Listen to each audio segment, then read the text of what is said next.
Hello, Dave Franklin here, and yesterday I actually installed a Windows 11 preview system onto a virtual machine I had running on a Hyper-V host running Windows Server 2016.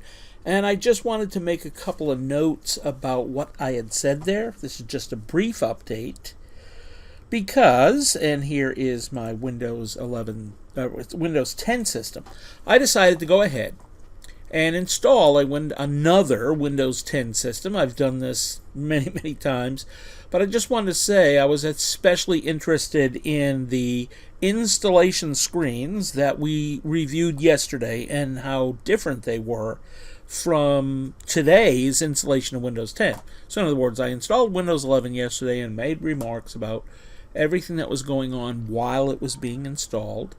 And really what I noticed today when I installed Windows 10, it really isn't that different.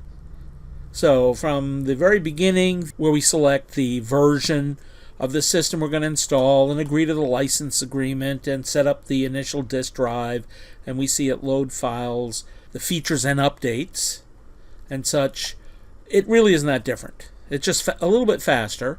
Also, some of the screens that subsequently come up that have the dots, the circle dots, the revolving, spinning circle dots, the only real difference in those between Windows 11 and Windows 10 is the icon, the Windows icon itself.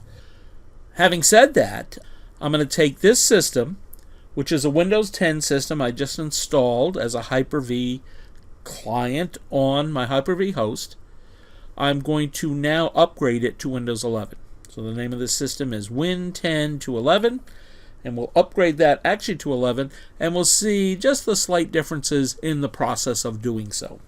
Thanks, and I'll talk to you later. Dave out.